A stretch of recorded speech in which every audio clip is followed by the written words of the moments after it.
Interpelación sobre las medidas sociales que el Gobierno ha puesto en marcha y las que ha eliminado a lo largo de la legislatura, de su señoría José Manuel Marín Gascón, del Grupo Parlamentario Mixto. Para exponer la interpelación tiene la palabra su señoría.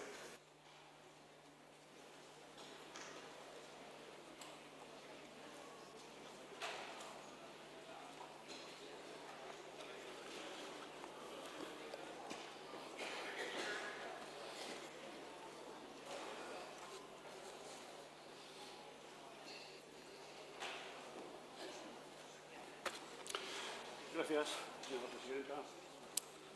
Señora ministra, las decisiones políticas de los distintos gobiernos nacionales en las últimas décadas han conducido a una pérdida progresiva de la soberanía energética de nuestro país, multiplicando nuestra dependencia y las facturas de las familias, y llegando hasta el extremo de imponer restricciones en el consumo energético. Señora ministra, siendo usted la responsable de la política energética de nuestro país, los españoles han pagado las facturas de electricidad y gas más altas de la historia y sus soluciones no han conseguido mucho. Como ejemplo, la excepción ibérica, que ustedes aprobaron en junio pasado, pero solo una minoría de españoles se han beneficiado frente a una mayoría de españoles desamparados, porque al final el tope al gas lo vamos a pagar entre todos. 6.000 millones de euros entre junio y diciembre del pasado año 2022. Señora ministra, usamos más gas que nunca, un 25% más que el año pasado. Y cuando necesitamos más gas, el presidente Sánchez, siempre brillante en sus decisiones, rompe relaciones con Argelia por culpa del nunca explicado cambio en la política española sobre el Sáhara, con lo que nos quedamos sin el gas procedente de Argelia. Otros países, como Italia, han sabido utilizar esto por el bien de sus naciones. Brillante decisión la del presidente Sánchez. Estamos pagando los precios de la energía más altos de la historia. Están lastrando nuestra economía, y no la economía en abstracto, sino a las personas que viven de esta economía, de forma que están destruyendo básicamente el bienestar de los españoles. Señora ministra, en los últimos 2 años los precios de la energía han aumentado de forma drástica. Tras el fin del confinamiento, el desequilibrio entre la oferta y la demanda de productos energéticos ha provocado el aumento del precio de la energía respecto a 2021, en cuyo año el precio de la luz duplicó el de antes de la pandemia y el del gas natural se triplicó.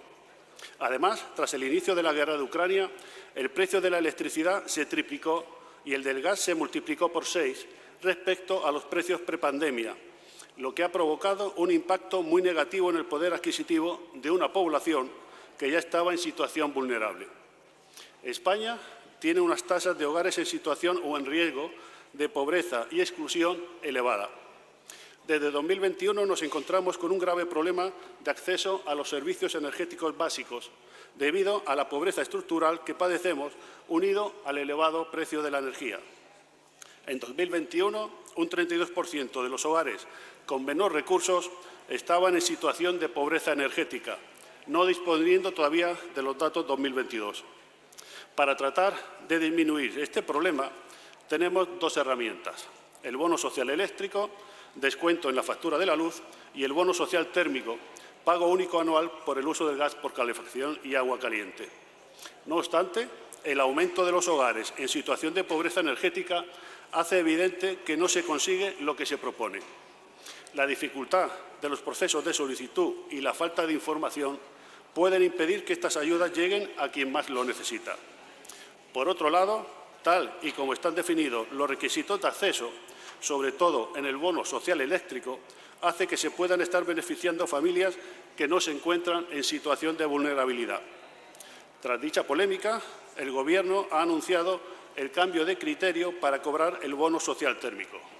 Usted, señora ministra, ha dicho que la reforma para limitar la renta de las familias numerosas para acceder al bono de la luz será sencilla y que el nivel será ligeramente superior al de las unidades de convivencia de 4 o 5 miembros, que es de alrededor de 25.000 o 26.000 euros anuales.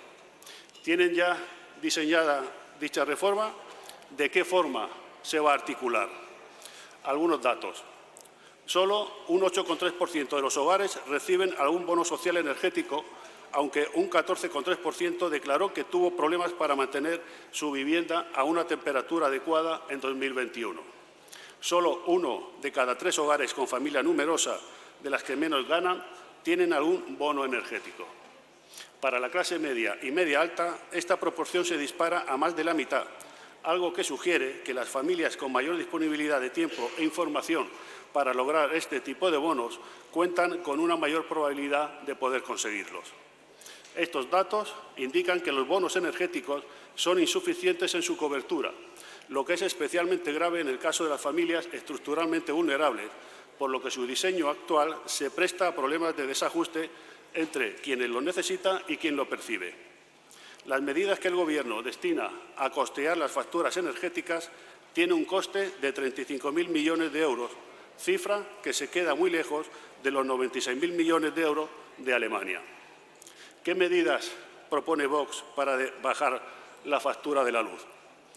Ya en enero de 2020 advertimos que debía eliminarse la doble imposición, reduciendo el IVA y suprimiendo el impuesto sobre la generación de la energía eléctrica. Una advertencia que se ha convertido en una absoluta exigencia después de haber alcanzado picos históricos en la factura de la luz. Asimismo, proponíamos la revisión y reducción de los costes regulados en el sistema de la factura de la luz o por diferentes medidas como la reducción del IVA al 10% en los electrodomésticos de alta eficiencia. Señora ministra, hablemos ahora del agua. España entró en sequía de larga duración a finales de 2022, según el análisis de la Agencia Estatal de Meteorología. El valor medio de las lluvias ha descendido drásticamente respecto al pasado año, un 21% menos, arrastrando a las cuencas de Guadalquivir, Sur y Pirineo Oriental unos efectos prolongados de sequía. Según datos de su ministerio, en el conjunto de los 6 meses transcurridos del año hidrológico, el valor global de la precipitación es de 332 milímetros, un 17,5 inferior al valor medio del periodo de referencia, con una distribución muy desigual en el territorio. La escasez de lluvia respecto a los valores de referencia es especialmente significativa en toda la vertiente atlántica y en el sur de la península, y muy en particular en Cataluña y en la cuenca del Segura. Algunas estaciones pluviométricas de AEMET, como las de Girona, Barcelona, Alicante o Murcia, tienen valores de precipitación más de un 50% inferiores a los medios de referencia a estas alturas del año hidrológico. Desde el punto de vista de la sequía prolongada, la falta de lluvia del mes de marzo supone un incremento de las unidades territoriales de sequía, las UTS, que se encuentran en situación de sequía prolongada y que han pasado de 22 a 28. Estas UTS en sequía prolongada corresponden a las demarcaciones de cuencas internas de Cataluña, Ebro, Segura, Guadiana, Guadalquivir, Júcar y Melilla, y suponen una extensión geográfica del 12% del territorio, un punto porcentual más que en el mes anterior. Ante esta situación, son ustedes un Gobierno récord en Europa en destrucción de presas y embalses. Su ministerio destruyó 108 presas, obras hidráulicas en 2021, estando al borde de la mayor sequía registrada hasta ahora, como después se ha demostrado. ¿Tiene algún sentido, cuando se avecinan tiempos de sequía duradera, destruir los almacenamientos de agua? Ministra, explíquenos. Por otro lado, el Consejo de Estado ha indicado que, a la vista de las circunstancias actuales, se debería de valorar la oportunidad y ponderar detenidamente y, en su caso, justificar detalladamente la destrucción de estos embalses. Señora ministra, llevan 5 años equivocándose con la política de agua, porque en este tema, como en otros tantos, anteponen su ideología a los intereses generales, destruyendo las principales infraestructuras hidráulicas de España, que son precisamente aquellas que pueden garantizar tanto el consumo de agua como los regadíos de España. Permítame que le haga unas preguntas. ¿El Gobierno, a través de su ministerio, va a destruir la presa de Valdecaballeros en Badajoz o la de Toranes en Teruel? ¿Por qué el Gobierno, por qué el presidente Sánchez se niega a cumplir sus obligaciones y no pagar a las empresas afectadas por la retirada retroactiva de incentivos a las empresas que invirtieron en renovables, según los 22 laudos en contra hasta ahora, que suponen una deuda de 1.200 millones de euros más 250 millones en costas? ¿Y qué ha supuesto, por ejemplo, el embargo del Instituto Cervantes en Londres y estando previsto otros embargos? Y, por último, España se ha retirado ya del Tratado de la Carta de Energía, que protege las inversiones en ciertas infraestructuras energéticas y en vigor desde 1998, o ha iniciado los trámites para su retirada. Espero su respuesta, ministra. Muchas gracias. Muchas gracias, señoría.